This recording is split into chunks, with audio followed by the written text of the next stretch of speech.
Ako po si Enrile Aceveda. Ako po yung may-ari ng Rolling Store Taxi. 43 years old. May 4 po akong anak. 2 babae, 2 lalaki. Opo. Sa hirap kasi ng biyahe namin sa ngayon, lalo na mag-start po yung pandemic. Kaya halos wala nang kitain, kulang, kapos na yung yung kinikita, minsan short pa sa boundary. Nag-isip ako ng paraan nga para may dagdag kita. Siyempre para buhayin yung pamilya ko. Nung nag-pandemic kasi, 'di ba wala kaming biyahe.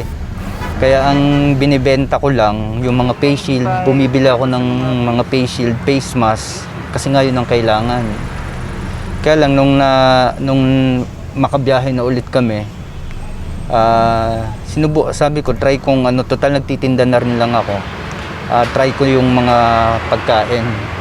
Sakto naman, nung pandemic kasi, misis ko mahilig magluto. Kaya nung habang pandemic, siyang nagluluto, ako nagdi-deliver. Bilang may bahay, ako yung nagre-prepare ng yung pagkain na tinitinda ni Mr. Araw-araw na maaga ako nagigising, 12:30 pa lang na madaling araw. Nandiyan na yung pagsalang ng bigas, tapos yung ulam, hanggang sa may salangsang siya sa styro, tapos repack ng mga ulam. Yun. Yun ang daily routine ko, mamalengke, magluto. Hirap ng biyahe niya. Pag walang ganito, wala. Kailangan marunong ka mag-dumiskarte.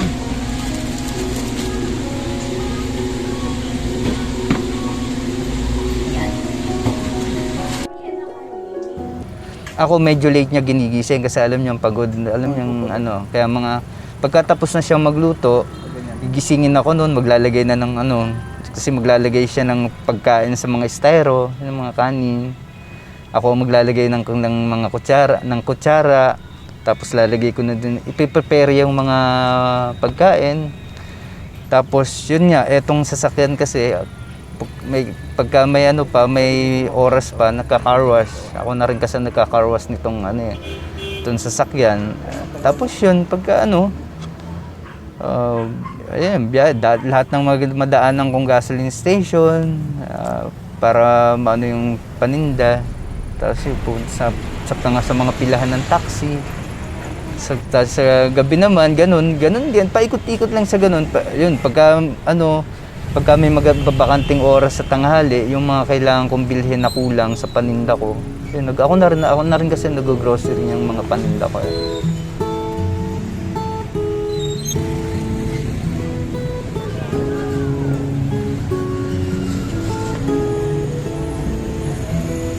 Bago lagi yung tinapay nila. Saka masarap yung tinapay nila.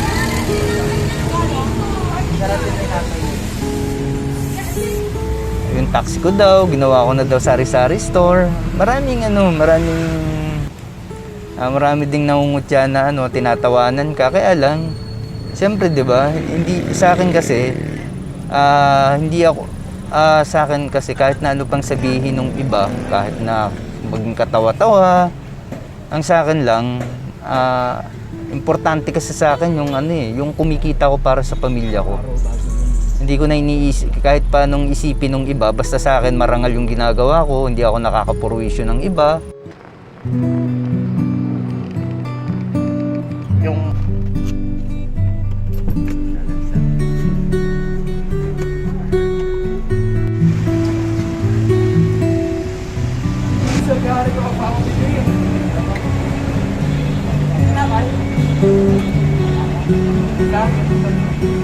Ngayon napakasipag Bukod sa masipag na, parang nakutab ako, kasi iba, pati pamilya siya, normal na magsipag Isa, napakasipag niya.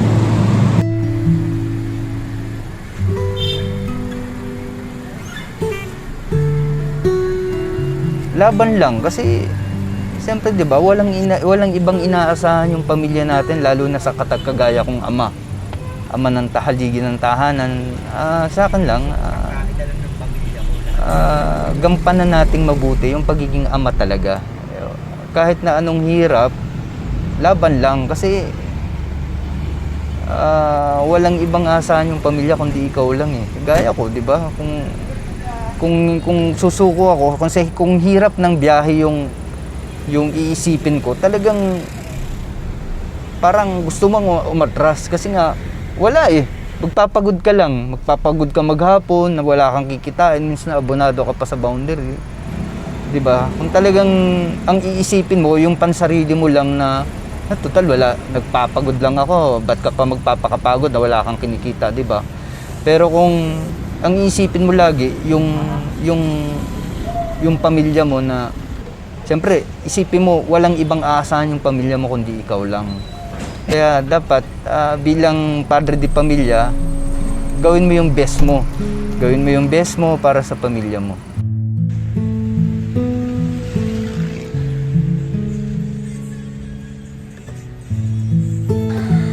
Bilang asawa siya yung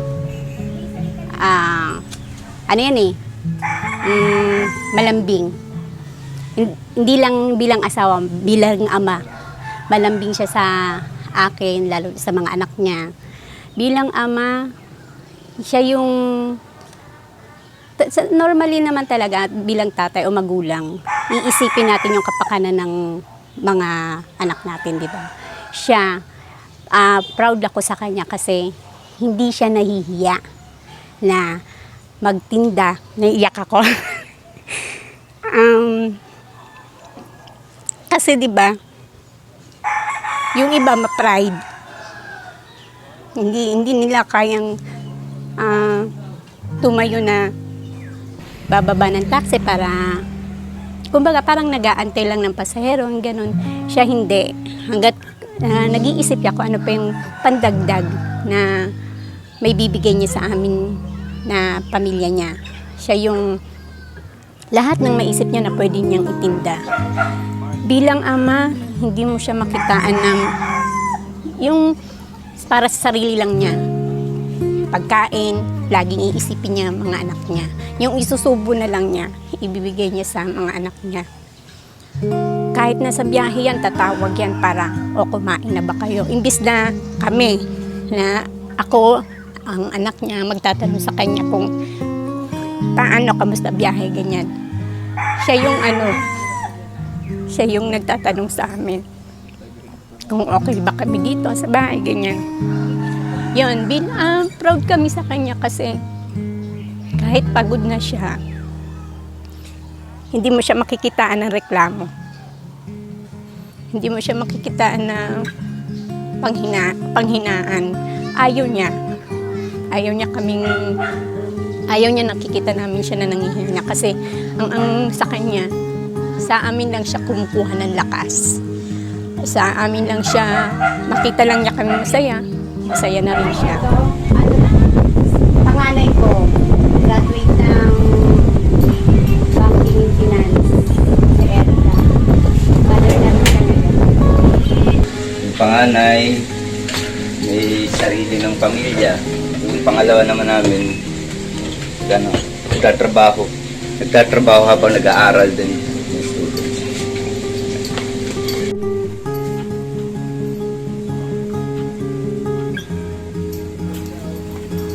Sila ni Mama, lagi silang humahanap ng paraan para kami, para itaguyod po kami. Proud ako sa tatay ko kasi hindi niya pinapairal yung pride niya. Nagbebenta siya kahit nakakahiya yun para sa iba. Lagi niya pong hinahanapan ng time para sa amin. Kahit sobrang na ng schedule niya, kahit dapat nagpapahinga na lang siya pag Sunday. Pag Sunday po, nanonood po kami ng movies. Tapos po, kumakain kami ng kung ano-ano pag nandyan po siya. Si Papa naman po, kahit may pulikat na, tsaka matanda na po, hindi po rin po siya sumusuko. Kasi pandemic nga po ngayon, tapos po mahirap yung buhay. Minsan po, nagkakasakit na po. Pag umuulan, tapos nagbebenta pa rin po siya.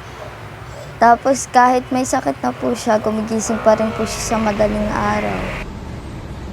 Pagdating ni Papa sa gabi, pwede kami naglalaro. Hinihilot ko siya. Hihilutin ko siya para makatulog. Ayun lang. Pasalamat kasi binuhay niya ako.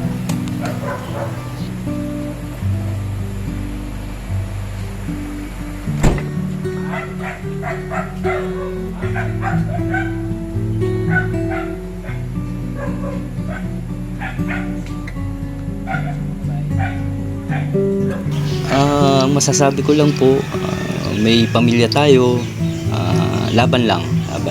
Hindi tayo pwedeng mapagod, hindi tayo pwedeng panghinaan ng loob kasi kailangan tayo ng mga pamilya natin.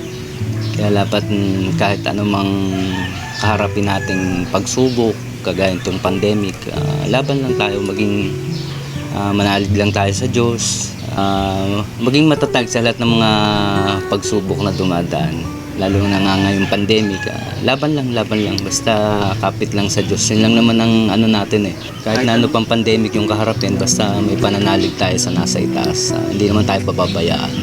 Saka yun, dagdag sipag para sa pamilya.